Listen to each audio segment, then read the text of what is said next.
Welcome to Sports Spectrum, the sports and faith podcast that brings Jesus back into the conversation. Here's your host, Jason Romano.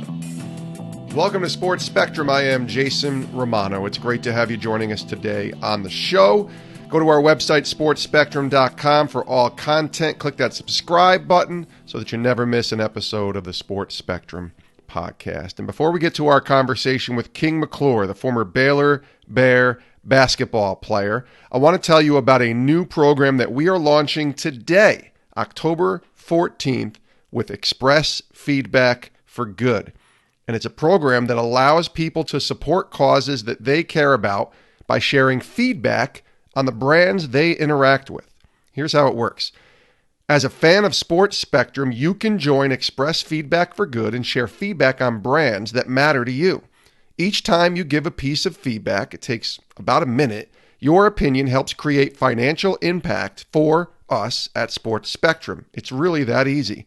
So I'd like to ask you to consider supporting our ministry with Express Feedback for Good. This program is going to run for the next 30 days. It's totally free to you, and your personal information is kept confidential. Yes, I said it's free.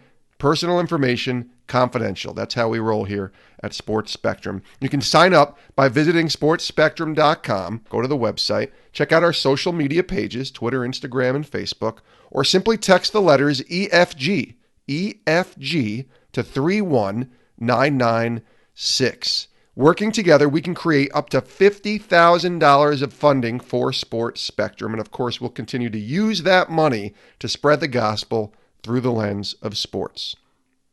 Take 1 minute of your day and sign up to help us here at Sports Spectrum.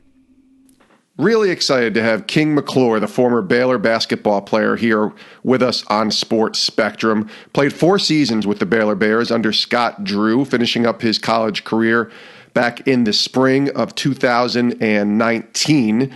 Doctors told him he'd never play basketball again because of a heart issue coming out of high school, where he was ranked the 36th player overall on ESPN's 100 high school list back in 2015. And King defied the odds, came back and played 4 seasons of major college basketball with the Baylor Bears. And then it was time to talk about what's next. And King wanted to play in the NBA. He really did. And he'll tell his story about what happened. But basically the NBA said, that's not going to work. You're not going to be able to play in our league because of the heart issue that you have. And so King had to make a choice. What do I do? Where do I go? God, show me what to do here. And I can say with excitement that King has just signed a contract to do broadcast work with ESPN. At just 23 years old, he might be one of the youngest announcers, analysts that ESPN has. But when you hear his story on the podcast here, you will see why this guy is ready to be an analyst on ESPN. He's a great storyteller and a truly great guy. Take a listen to King McClure here on Sports Spectrum's podcast. King, welcome to the podcast. So I'm excited to be here. Me too. I love how we connected through an old friend at ESPN, and that person reached out to me and said, hey, you need to talk to King McClure. His story is pretty great. And I remembered your story in watching college basketball these last 4 years. And actually, I was still at ESPN when you were going through that whole journey of just trying to get to Baylor. But let's start now first before we go back, because your story is an awesome one. But I just happened to come across, as I'm doing my research, King McClure's King's Court podcast. I wanted to make sure I got the name right on that. You just started it. So you finish out 4 years at Baylor this spring, and then you decide to start a podcast. Tell us about the show, the podcast, why you wanted to start it, and kind of what it's about. So pretty much, after I got done playing basketball, the NBA red flagged me. The NBA told me that I would no longer be able to play. I couldn't do summer league. I couldn't even do G League or anything because of my heart disease. And kind of, in a sense, crushed my dreams and kind of made me not want to play basketball anymore. Right. So I was kind of seeking, what should I do? And just thinking about different opportunities. And, one of my friends mentioned, you should start a podcast. And, I'm not I'm not really a person to listen to podcasts. I'm never really I've heard of them, but I never really knew what they really were about. And I thought about it, and I saw Josh Hart and CJ McClure make podcasts, and said, this is actually pretty cool, and I kind of want to do this. So I started talking to some people. Coach Drew, the head coach at Baylor, ended up helping me out a lot, tremendously, just getting me in contact with the people I need to get in contact with. And as a result, we got it started and finally got the first episode up last Sunday.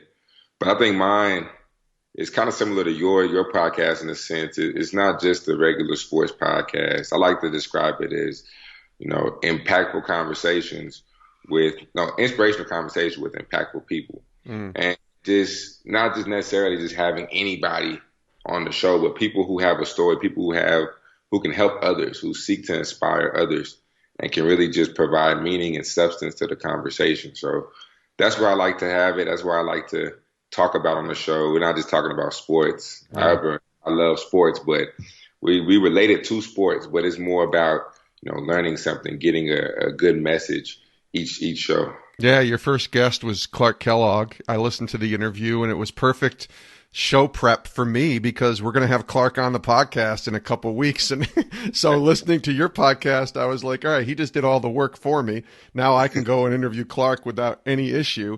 But I love it. Why not, right? I mean, this is 2019, and you can create your own opportunities here. There's no having to wait. Certainly basketball being taken away from you, though. Let's walk through that journey a little bit, because it's not the first time you thought basketball might be taken away from you. Your story is an incredible one. Tell us about, let's go back even further first. Tell us about basketball as a kid, growing up. You grew up near Dallas, early 2000s. This kid, King McClure, is picking up the basketball for the first time. Where did basketball rank in the lexicon of King McClure's life as a kid? Yeah, so basketball was pretty important to me. I started when I was about 3. My parents bought me a goal that dinged every time you put the ball in. They said I used to just ding it every time, all the time, just put the ball in the goal, and I just fell in love with it. Yeah. And at 5 years old, I started playing competitively, just at the rec league, just playing, and my parents were like, "Dang, you might be kind of good at this." So it just stuck with me, and then as time progressed, started playing AAU around the 4th, 5th grade. And then as I got better, I kept working. And that's one thing, is one reason why we stuck with it, because I like to work. And I kept working and kept getting better. So then by high school, I was ranked. I ended up being top 50 in the country. And I was about to commit to Kansas, but Coach Drew caught wind of that and said, that can't happen. Same conference. So he shut that down ASAP. And it was basically like, you can't do that. We need you here at Baylor. And they started recruiting me in the 8th grade, and I just built the best relationship with them. It was close to home, and it was a school of faith, and the coaches were men of faith, men of character, and actually lived that out. And that's huge in my life, because that's what I seen through my own father. So as a result, I chose Baylor, went to Baylor, and that's when the story gets interesting. Yeah, it does get interesting. I want to stop there for 1 second, because one of my favorite movies as a kid, well, I was probably in high school when it came out, which shows you how old I am now, King, but Hoop Dreams. Have you seen Hoop Dreams? Do you remember that movie? It's a documentary that came out maybe in like the early 90s. And it's about 2 kids from the inner city of Chicago, both trying to make it. And it's a true story. It's a documentary. And I remember watching, it basically chronicles these kids from like 9th grade through college, and, the ups and downs, the hardships, the real life situations that are going on. And that's why I think it was done so well and so successful. But it showed the chaotic life of recruitment. And I want to just dive into that a second. Did you experience that sort of chaos when you're a top 100 player? You're 36 overall on ESPN's 100 high school list in 2015. So you're pretty good in the country. So you must have been getting recruited by everyone and anyone. Was it chaos, or were you allowed to kind of keep that, calm, I guess, in the midst of the storm? Well, thanks to my dad, thanks to my father, he really kind of sort of kept it calm, because he would not allow coaches to talk to me. They had to go through him to talk to me. That's good. That's good. If I wanted to talk to them, he'd ask me, "You want to talk to this coach?" And I'd say either yes or no. So if I wanted to talk to him, I say yes. If I didn't know, coaches who I actually like Coach Drew, Coach Self, they would have to contact me directly because I liked them and they were in my top. And UCLA too, Coach Alford was there. And it's actually interesting because Duke in North Carolina, I was scheduled to commit. I'd already verbally committed to Coach Drew, but nobody knew about it. Only me and Coach Drew knew. So I verbally committed, and I was scheduled to commit, make it public next Monday, that Monday. So that week before, on that Wednesday and Thursday, North Carolina and Duke called me. So they were going to come out next week and come watch me play. They would come to school and come watch me practice, and they liked what they saw. They would have offered. And, one thing my dad really lives upon is being a man of his word. So we already committed to, verbally committed to Baylor. So we had to tell him that, it's not a good time. And we couldn't do it. It kind of broke my heart because North Carolina was my dream school. But, it was kind of chaotic. It was a lot of coaches just hitting on my dad, but my dad did a good job of keeping it calm for me and not making it too crazy or too over the top. Yeah, and when you say North Carolina is your dream school, but now you can look back and see that God's plan was in place here because you go to Baylor, you play 4 years, but it almost didn't happen. So take us through, you said, kind of where the story in a way starts. You're in your senior year, you're having a really good year, and then something happens that changes everything for you. Tell us what happened.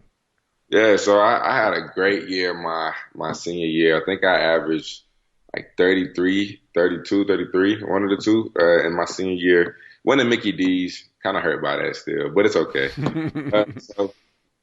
I get to college. We got a report right after graduation that next week. So the first week, all we do is run tests, run echocardiograms, run EKGs. And just because of what happened to Isaiah Austin, because they don't want a repeat situation. Yeah. So I get there, we run a test. My tests come back abnormal. So that next week, we're supposed to start practice, start working out with the team, get acclimated to the college game. And they told me I can't be a part of that because they don't know what's going on. So fast forward a little bit, about 2 weeks goes by, and we still don't know what's going on. So at first I thought it wasn't anything serious, but at this point I'm like, oh man, this might be kind of serious.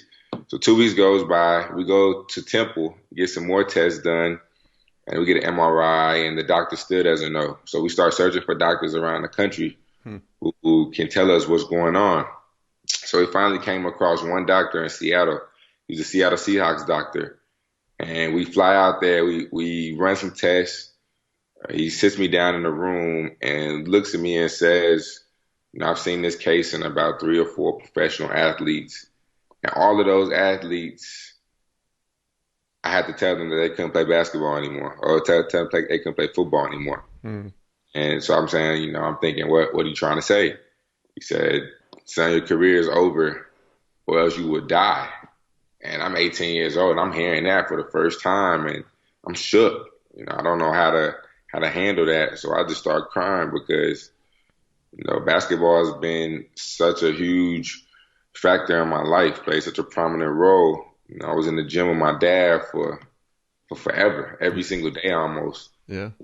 He used to rebound so much for me. He tore his rotator cuff because he would make hard passes to me, like game-like passes. And it's just moments like that you think about when you hear something like that, and it broke my heart in a sense. But I mean, luckily, my mom, my dad was crying too. But my mom, she's a tough one out of all of us. She's super tough, and I love her for that. And she looked at me and said, "Don't believe what he says. You will be out there this year. You'll be playing this year." And that kind of helped me, accept that. So, time goes by, and then we realized, because my high school coach played with Monty Williams at Notre Dame. He was a point guard, Tim Singleton. Yep. Played with Notre Dame, and he called Monty and told Monty what I was going through, because he knew Monty was went through something similar. So that's when me and Monty connected, and Monty called me, prayed with me, told me everything would be okay. So we actually ended up going to his doctor, the doctor that cleared him next, and he was in Maryland. So we were running tests. Everything looked great until the very last day. I had one test left, and my heart didn't react well to this test. So the doctor told me the same news that the first doctor told me in Seattle. And once again, at 18 years old, I'm devastated now. And now I feel like giving up. So now, because normally after you get the first opinion, they always tell you to get the second opinion. So after you get the second opinion, if you hear the same news, you start to really believe that. Yeah. So I'm devastated because I'm 18 years old, never been told anything like this before, never really went through a hardship or an adversity such as this. I dislocated my patella, but I didn't have surgery. I just bounced back. But never went through something this extreme because, my parents were always, they had me well taken care of. So I'm facing this and I'm devastated. I'm crying every night, going through depression. It's tough because I'm 18 years old. Yeah. Dreams of going to the NBA. Me and Coach Drew, before I got there, we discussed. He said I only expect you to be here 2 years and be out. So my mindset is NBA right now. Yeah. So then we fast forward. We found another doctor because Coach Drew's really persistent. He doesn't like being told no. And he's going to find somebody that tells you yes. So we found another doctor at the Mayo Clinic, Dr. Ackerman. And we ran through tests, and we finally got to the day where we met him. And I'm telling myself, if this doctor tells me no, I'm done. This is my last 3 strikes and you're out. This is my last opportunity. So he sits me down and says, how bad do you want to play basketball on a scale of 1 to 10? I tell him 15. Yeah. And he's like, okay, good. Well, I got good news and bad news. The good news is you'll be able to play this year. But the bad news is you have to get a defibrillator placed inside your body in order for you to play.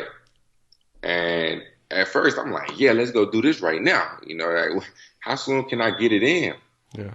But then I start thinking, and I realized that it's kind of like a heart surgery. They put the defibrillator in your body, then connect the wires to your heart, and then they test it out to see if it works. So they're playing with your heart. So some people say it's not a heart surgery. I think it's a heart surgery. Yeah, I'd say so. But I start thinking, I'm like, man, is basketball worth this? Like, do I really love the game this much to where I got to get a heart surgery? And my mom, as tough as she was, she said no at first. She said, you're not getting this. She was like, because you're my son. I'm her only son. And she loves me so much. She said, I don't want to see you go through this. I want to see you go through that pain. Yeah. And she just couldn't handle it. But me and my dad were still like, you know what? We want this right now. Let's sign us up.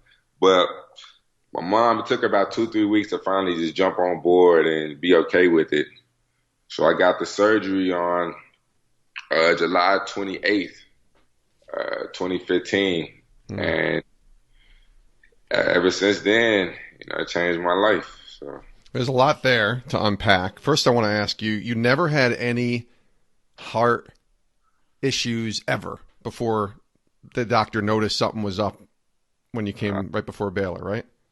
I've never had any heart issues. Right. Any problems. Anything. Been to the doctor, has never anything, no red flags at all. So then you have the surgery July 28th. And from what I saw, I think this is right, you were playing a game in November.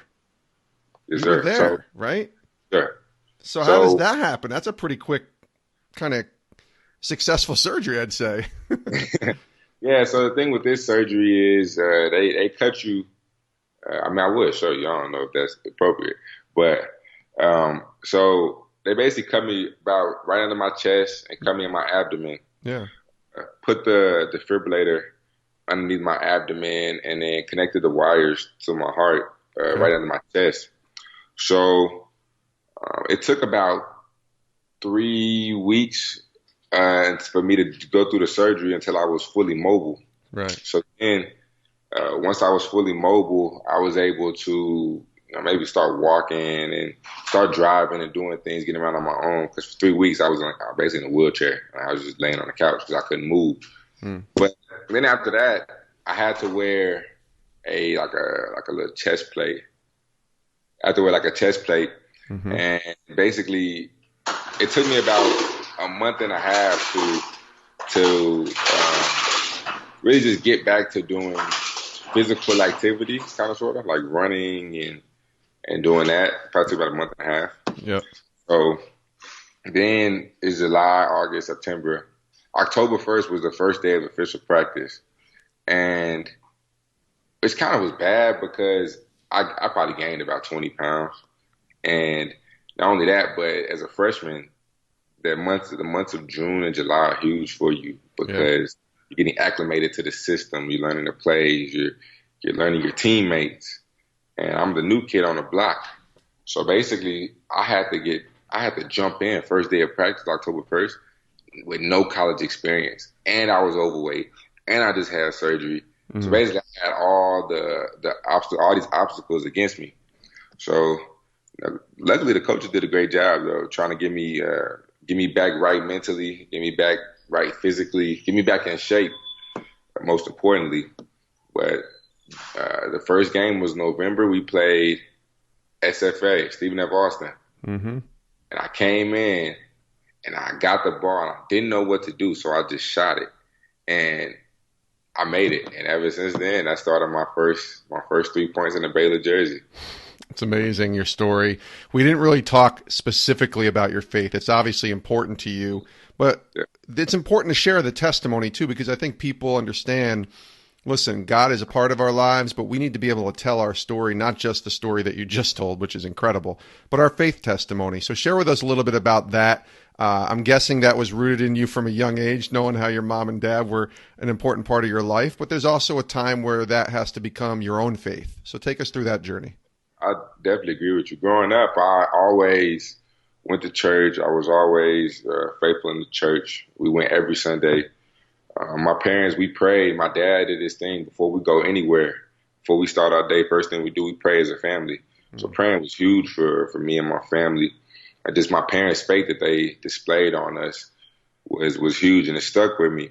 But I feel like growing up, it was my parents' faith. It was because they were my parental figures. Sure. I had to basically go to church with them. I had to do whatever they said do. It wasn't me wanting to go to church. It wasn't me establishing my own faith.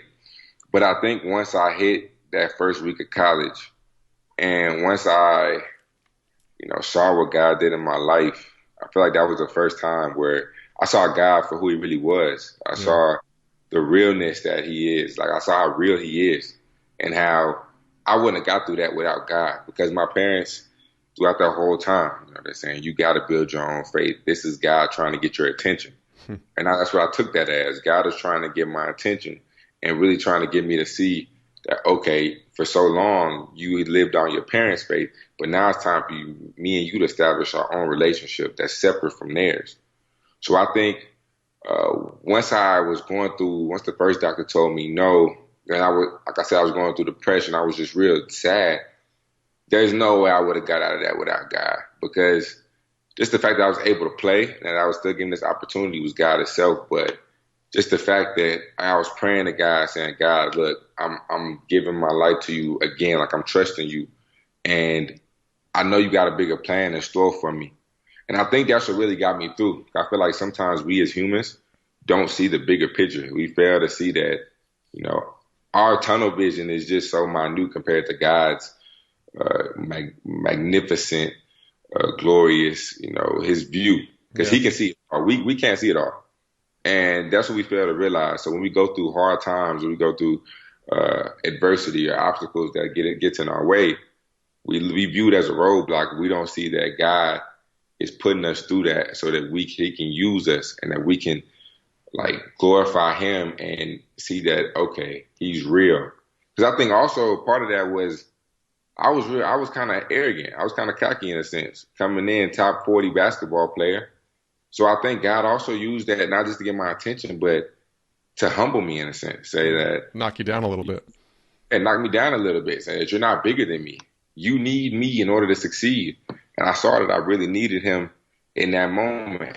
And ever since then, it's I'm not perfect. I'm still sin. But everybody's sin. So I'm not That's it. perfect by no means. But ever since then, our relationship has grown because I've needed him so many more times. And I've gone through other hard times in my life he really helped me get through. So without God, I wouldn't be the man I am today. We'll get back to our conversation with King McClure from Baylor in just a moment, but want to take a second to tell you about our new project that launched today. It's an initiative that we're doing partnering with Express Feedback for Good to generate up to $50,000 for Sports Spectrum. And it's an opportunity that you can join in with us that takes just a few minutes of your time and costs $0 from you. It's free. So here's how it works. You give an opinion, it creates funding for Sports Spectrum. Sharing more opinions creates more funding. And the opinions that you share are organizations that you care about. So I'm asking you to consider giving a minute a day for the next 30 days. It starts today to share Express Feedback with us. Your support will help create financial resources for Sports Spectrum, allowing us to continue to do things like this podcast, creating the videos that we create, the articles on sportspectrum.com, the magazine that we produce, financial resources for Sports Spectrum simply by taking a minute of your day with Express Feedback for Good. There is no gimmicks here. I promise you that. When you join Express Feedback for Good, your personal information is kept confidential and you'll only be contacted in relation to this program. You can get started by signing up at sportspectrum.com. That's the website. Or you can check out our social media pages on Twitter, on Facebook, and on Instagram. Or simply text the letters EFG to 31996. The letters EFG to 31996, and we will get you started right with Express Feedback for Good. Giving a single piece of feedback takes about a minute and contributes up to $2 towards our $50,000 goal, and you can personally create up to $200 of impact. I hope you'll consider joining us in Express Feedback for Good, and together we can bring real impact to our ministry and expand our ability to share the gospel through the lens of sports. Let's get back to our conversation with King McClure from Baylor basketball here on Sports Spectrum's podcast. Tell me about when you get to Baylor from a spiritual perspective. You mentioned Coach Drew. I've had the opportunity to meet Coach Drew. Great guy, a great man of God, and I know they have character coaches and spiritual advisors there that were able to help the team during the season. Tell me about that aspect for you, growing as a man of God at Baylor. So, that was huge. When Coach Drew recruited me, I knew he was a man of faith, but I thought that he was a good recruiting antic because he knew my parents are religious. So yeah. I thought that, he was praying with me all the time just because he really wanted me. And then once I got to Baylor, it wasn't going to be like that. But it was a complete opposite. We did it even more at Baylor before every practice, before every game, after every practice. Before we started anything at Baylor, we always prayed. Anything basketball-wise, we always prayed.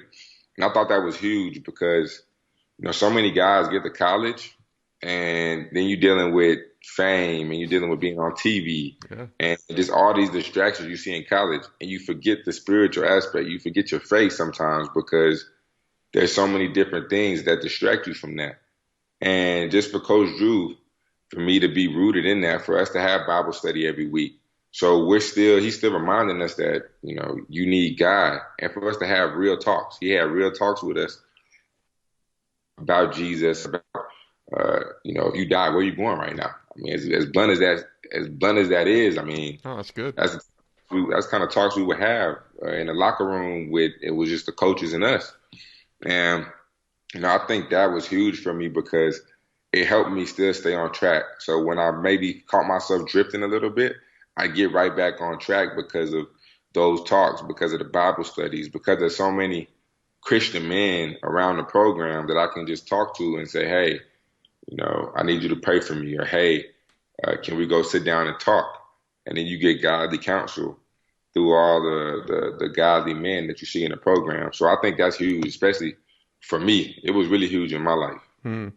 King McClure is our guest here on Sports Spectrum's podcast. Let me ask you about hills and valleys. There's a great song by Torrin Wells right now that talks about the hills and valleys. I've actually seen college basketball coaches refer to that, I think, in different press conferences and guys that are believers. Tony Bennett has mentioned it a few times. So I wonder for you, those hills and valleys, we all have them. What were some of those valleys that you walked through after you were able to get back to the court? Obviously, the valley of all valleys is what you went through to try and get back on the court at Baylor. But once you're there, you play 4 seasons, and you're playing a lot. But there's valleys in everybody's life. So tell me about some of the valleys that you had to walk through that maybe challenged you both spiritually, but even just as a man on the court. Well, freshman year, I came in top 50, like we talked about earlier. But freshman year, I wasn't playing as much as I thought I should.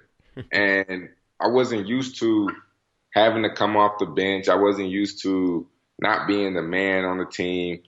So that valley right there was hard for me because there'll be games where I might play 2 minutes. Yeah. And I'd be devastated because, like I said earlier, my dreams was going to the NBA. That was my mindset. So there'll be games. After games, I go to my car. I just sit in my car and cry because I felt like I was letting everybody down. I felt like I had high expectations for myself, so I was letting myself down. And I also just felt like, it was hard for me. It was hard for me to adjust because, like I said, I wasn't used to that. So it really took my dad, my faith to really just get through that right there because it was hard. Yeah. It's super hard. And so then that was one. Another one, my sophomore year, or sophomore year? Junior year. Yeah, summer going into my junior year. My girlfriend ended up getting pregnant, and we ended up having a daughter. And that was another valley just because, like I said, I'm not perfect by no means. And It was hard because, people like kind of sort of judge you in a sense. They say, oh, you're a man of faith, but yet you had a baby outside of marriage. Yeah. And they're like, that don't add up. I tell people all the time, like I say, I'm not perfect. I make mistakes just like everybody else. Everybody sins, and nobody's sin is greater than the other ones, or nobody's sin is worse than the other ones. Right. So, I tell people that, but that was a hard time in my life just because I dealt with that struggle for so long, and we didn't want to go the abortion route. So, I decided to man up. Like we made the baby, we did that. So we got to take responsibility and man up and own up to what we did. So we owned up to it. And, I love my little girl to death. That's like the sunshine of my life right now. I love her so much. And I was just going to say, that's a valley, but God will turn a valley into a hill, right? And he works together all things for good. So yeah, you took responsibility as a man, and now look at this beautiful little girl that you get to love every day. Yeah, she's a blessing. I love her so much. And, that's what my parents said. They said, Coach Drew always has this saying, this phrase that one mistake can't lead to 2. He uses that a lot on the basketball court. Yeah. So, like, if you turn the ball over, you need to get back and go get a stop. You can't just stop playing because then that's 2 mistakes. So, just because I'm not going to say it was a mistake, but just because we messed up, we can't go and make another bad decision. So as a result, we had to own up to us what we did, and God blessed me with a beautiful little girl, and that's my joy today. So. I know. I'm a dad to a daughter as well. She's a lot older than yours. She's 15, but it is quite the joy to become a dad to a little girl. King, let me ask you about sort of memories, favorite memories, because we talked about the valley. Well, let's talk about the hill for you, because you played 4 years. You got to play on a high level. You got to play in the NCAA tournament. You were on TV a lot. So opportunities to shine and have good games were there for you. So tell me some of your favorite moments, maybe your one favorite moment, your one shining moment, to use a really bad cliche there, during your playing career at Baylor. I have so many moments that stand out. Can I give you top 3? Yeah, let's do it. Let's do a list. Let's go. In no particular order. The first one would be Battle for Atlantis championship. We were playing Louisville, who had Donovan Mitchell. Yeah. And we were down by 20 at halftime in the championship game. So we come back out, and the first 4 minutes they were just putting it on us again. We was down by like 25. So then I come in the game with 16 minutes, and I hit like 2 shots, and I just get hot. And then we end up, myself and my roommate, Jake Lindsey, ended up like just going crazy in that game and ended up bringing us back, and we ended up winning the championship game for the Battle for Atlantis. That was a great memory. Also, another great memory, we went to the Sweet 16 and we played South Carolina at Madison Square Garden. But the game before we played USC, I think I went off for about like 23 against USC in the second round. Okay. We went to Sweet 16. That was a great memory because just the atmosphere is crazy. We ended up getting smacked by South Carolina, but it's okay. It's a whole nother story. It's the tournament, man. You get a chance to play in the big dance. That's a huge opportunity, right? Doesn't matter what year or what round you go to. And then the third, let's see. So are we going 3-2-1 or 1-2-3 here? So is this number 3 or number 1? This is no particular order. No particular order. All right. This is just the third memory that pops out to my head. This past year, I had a game where I had 29 and 15. Yeah, I had my first double this year, 29 and 15. Okay. But that was a pretty good moment too. But I think those are probably. Oh wait, no, my freshman year. We played at OU with Buddy Hield, and that team, that was like number 1 team in the country. Oklahoma, we down by 30 at halftime. And I came back out, and I had like 20 in the second half. We took the lead. We took the lead by 2. We ended up losing the game. We took the lead by 2. And I thought that was the coolest thing ever, just because it was like Buddy Hield. And yeah. You know, it was a pretty big game. So. Well, plus you're a freshman. Everything that you had gone through, that's got to be a pretty cool moment. And knowing, like, watching him get drafted and kind of saying, "See, I balled against that guy. I know what it takes." Let me take a pivot because you mentioned this earlier. We didn't really dive deep into it, and it's recent, so it's very fresh. But the NBA didn't happen, and I think you're at a point now, especially I can tell by talking to you, that you've come to an acceptance of that, at least from what I can gather. But it sounded like that was not easy to take, especially considering what you went through just to play college basketball and now having it once again kind of come back full circle to where you're not able to play in the NBA. Well, walk us through that. Yeah, so, I mean, this past summer was supposed to be my summer to do pre-draft workouts, to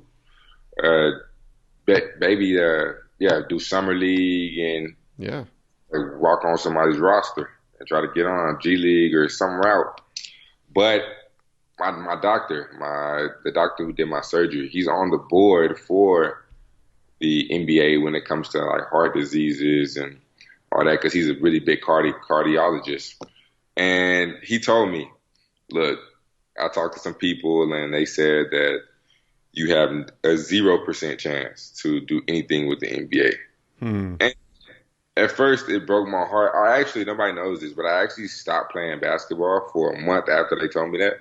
I just like gave up because I said, this was my dream. This is what I wanted to do. And this got taken from me. So I just gave up basketball for about a month and a half. Then I was like, I can't do this. I love this game too much. Yeah. So I started getting back in shape. But, it hurt at first. And, I feel like I kind of sort of took the victim mentality, thinking, God, why me, Like, I dedicated my life to you. I got a lot of friends who don't believe in you. Like, how come, why did you let one of your people go through this?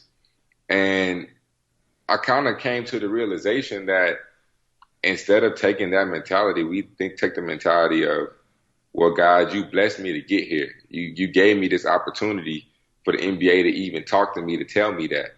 You let me play 4 years. You allowed my career to start.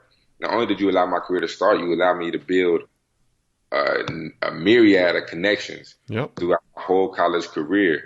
And you're giving me options to where not only can I play basketball, but I don't need to play basketball in order to be successful in life.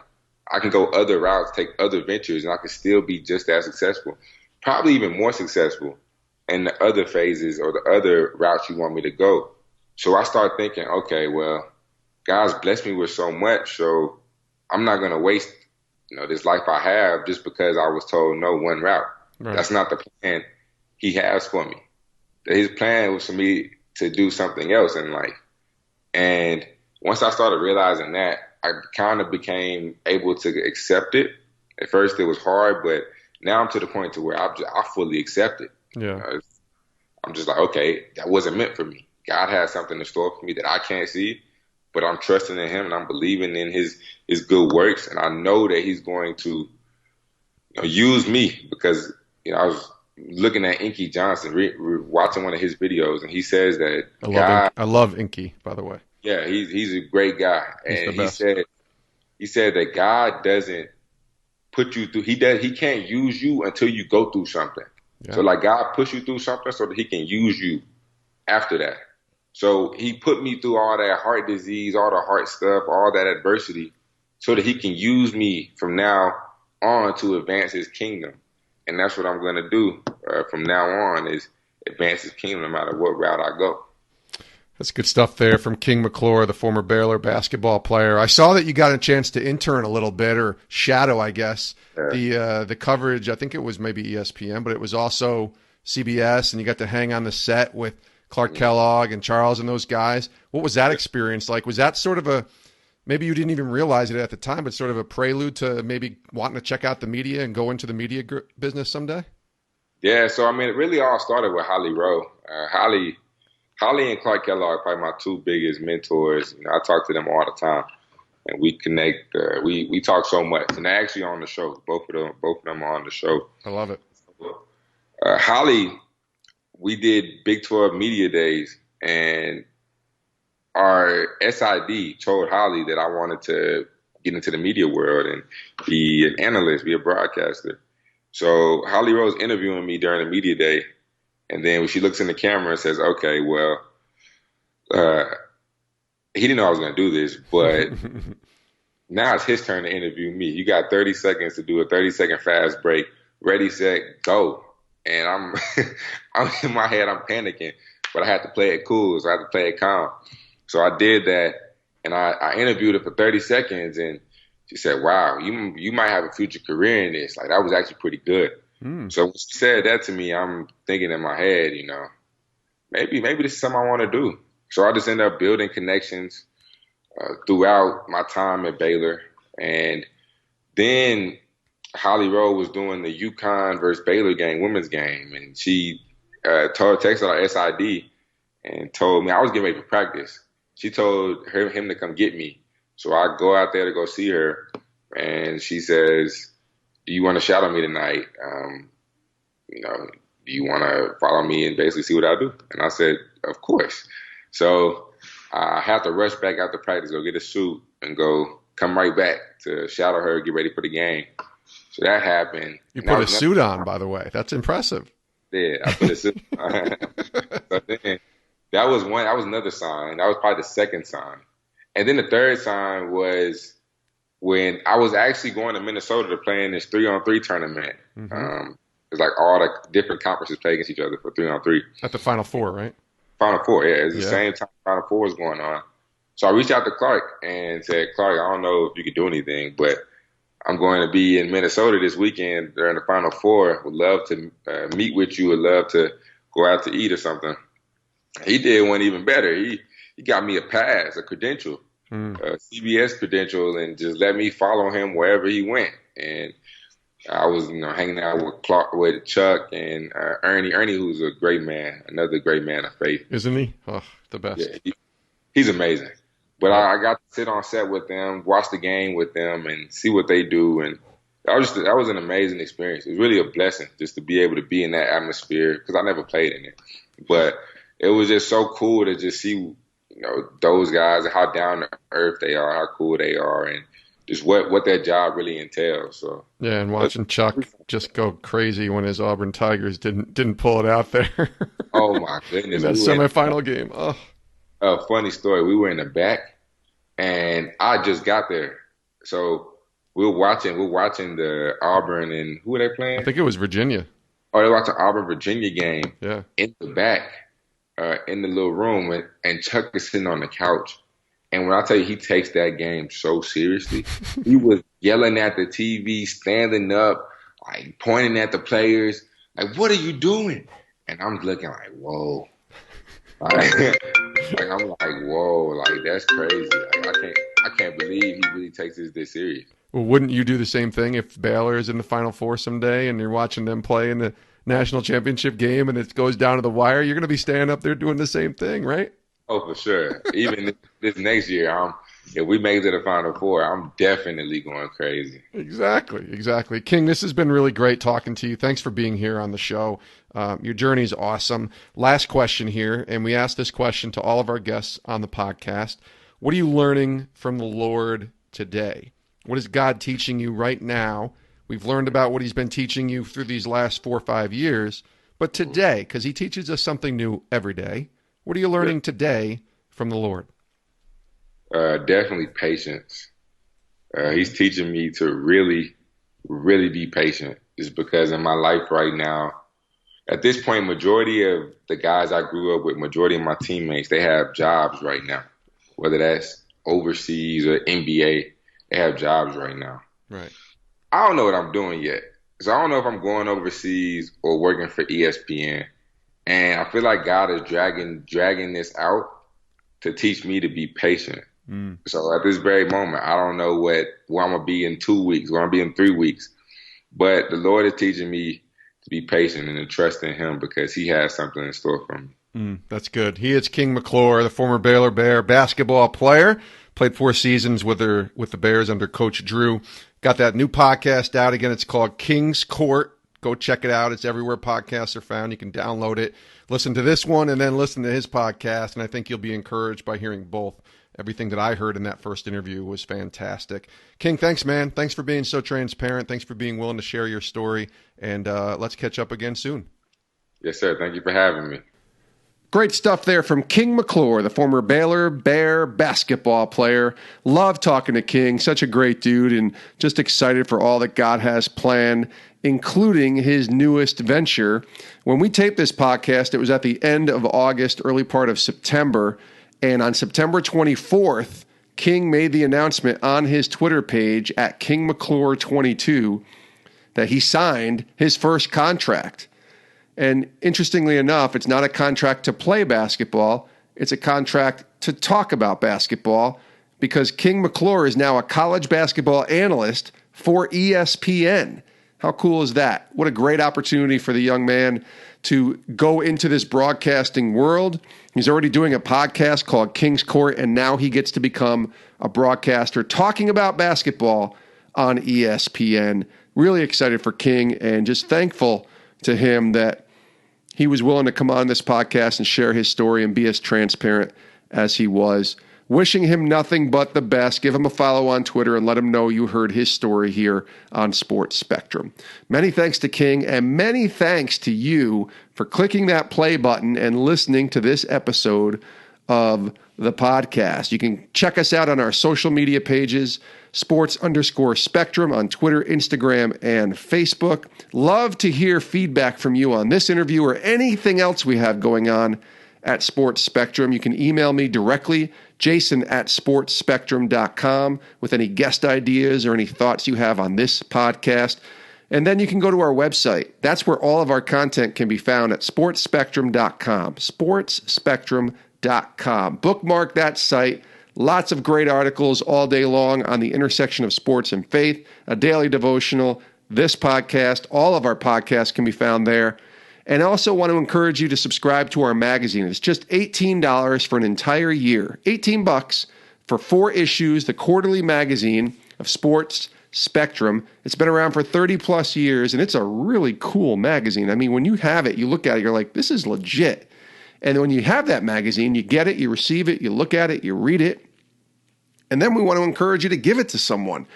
Imagine the seeds that could be planted by giving this magazine to someone who loves sports but maybe doesn't understand or know anything about faith, and suddenly they read these stories about how God is working in the lives of these athletes that they watch every single day on television. And imagine that person reading the magazine suddenly has some questions and just wants to learn more about who God is. What a great opportunity. What a great opportunity as a witness for Jesus to give someone, simply giving them a magazine about sports. Well, this is a great way to do that. $18 for an entire year. Subscribe to the Sports Spectrum magazine today. Thanks for listening, and we'll see you next time with a brand new episode here on Sports Spectrum's podcast. Have a great rest of your day.